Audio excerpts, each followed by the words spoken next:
If you've never owned a PlayStation, Ratchet & Clank can feel like it's been under the radar for the past 2 decades. Sure, it received a feature-length animated film not long ago, but it's never been a series that convinces players to pick up a console just to play it.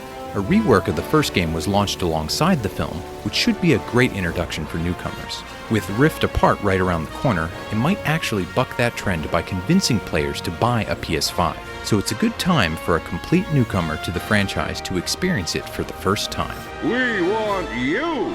If PlayStation hasn't been your platform of choice across the years, Insomniac may be known more for Spyro and Spider-Man than the Lombax and his robot sidekick.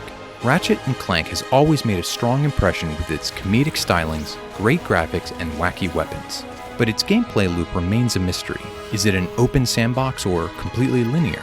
Does it try to stuff too many commands onto the controller? Those mid-2000s action-adventure games can go a bit overboard.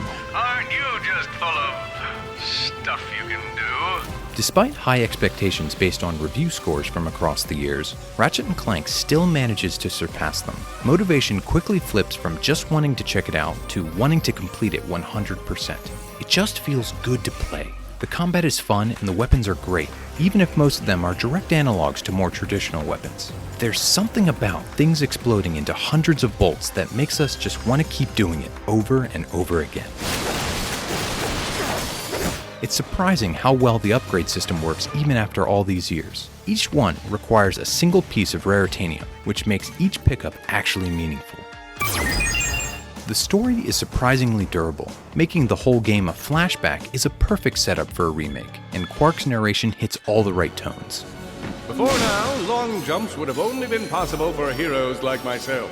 Fortunately, Clank's new helipack helped them come closer to my level of greatness. Superhero heel turns aren't anything new. They've kept professional wrestling interesting for decades, but in such a whimsy setting, it strikes a different chord. Captain, it's Ratchet. We just defeated the Snaggle Beast and found out what Drek is up to. You did? But that's impressive. If there's one complaint, it's that the cutscenes can take a little too long to get to the point. Actually, don't call either of those people. Call someone who cares about me! The biggest surprise is that the platforming doesn't feel as good as expected. Jumping works well, but Ratchet regularly gets stuck on invisible objects, and the camera sometimes gets stuck in corners. The helicopter attachment isn't handled especially well, since both the high jump and the long jump use the same button. You'll eventually get used to it, but not before flipping Ratchet off countless ledges first.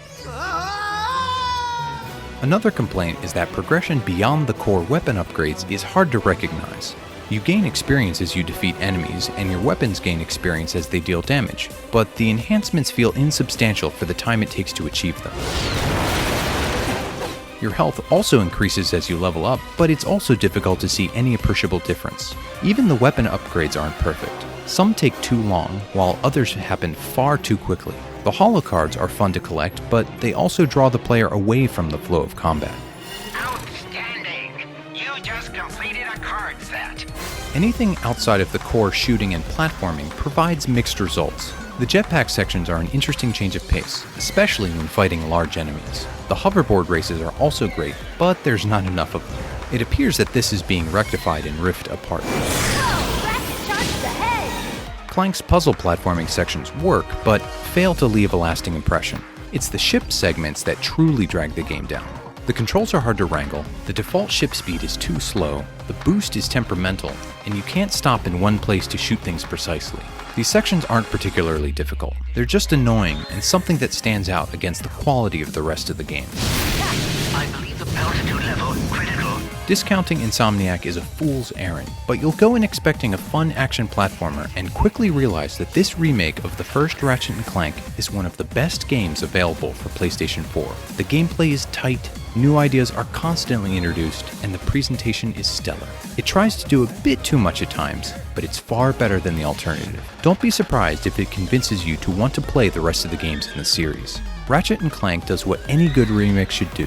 It provides an accessible entry point to a series that will turn players into fans. Rift Apart is built on top of this foundation and puts the capabilities of the PS5 to work. So now it's easy to see why it's one of the most anticipated games of 2021. I'm counting on you, Ratchet. You got it, Captain.